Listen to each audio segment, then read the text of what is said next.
I thought my boyfriend was the love of my life until I discovered he was drugging me at night. Lately, I've been waking up still exhausted. Even if I went to bed early, I'd wake up feeling like I haven't slept in days. Trying to get out of bed for work was almost impossible, which was strange for me because I was always a high-energy sort of person.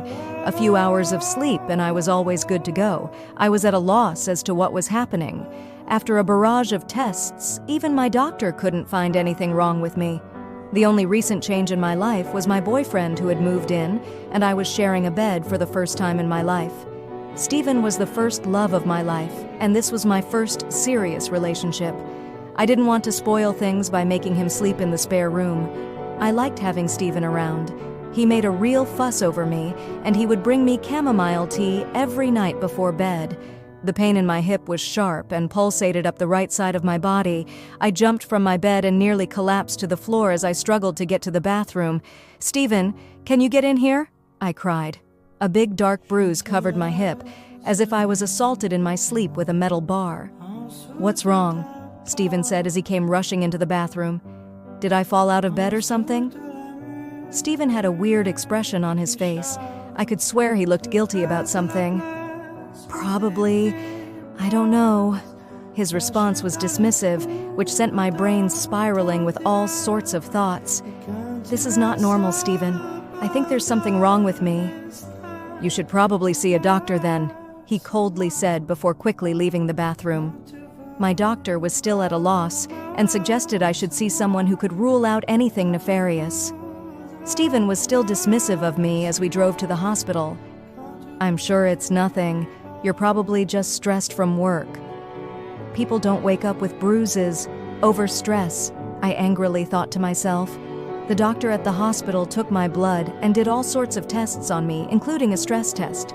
I should have been happy when the tests came back clear, but it only made me feel like I was losing my mind. Something was definitely wrong with me. "I would prescribe you sedatives, but your blood work shows you are already on nitrazepam," explained the doctor. I was dumbstruck and wasn't sure what the doctor was talking about. "I have never taken so much as a painkiller in my life." The doctor's face looked how I felt. He took out his charts and looked over them again. "No, you definitely tested positive for nitrazepam, which is a powerful sedative." Later that evening, as I sat in bed, a million different thoughts ran through my head. How is that even possible? I thought to myself. As I sat there, Steven walked in with my chamomile tea, and just as I was about to put it to my lips, I was struck by the most unnerving thought. The realization that my boyfriend was drugging me hit me like a ton of bricks and filled me with a dread I had never felt before. I emptied the contents of the cup down the sink in the bathroom before jumping back into bed. "Was it hot enough for you?" asked Steven as he jumped into bed beside me. "Perfect as always." I felt as if I was lying beside a complete stranger. Had I ever really known him? I thought to myself as I lay there terrified he was doing unimaginable things to me while I slept. I must have drifted off at some stage because when I woke up, the room was a mess and Steven was nowhere to be seen. My body ached all over, and it felt like I was in a fight. What the hell was he doing to me in my sleep? I thought. I had made the decision to go to the police, but I needed evidence, or it was just my word against his. I had purchased a hidden camera and set it up in the bedroom, pointing it towards the bed. I woke up exhausted as usual, which unfortunately meant you had done something to me while I slept, but I had it on camera. I opened my laptop to check the footage. For the first couple of hours of sleep, nothing happened. For a moment I had hoped I was imagining everything until I watched myself jolt from the bed. At first, I couldn't believe what I was doing.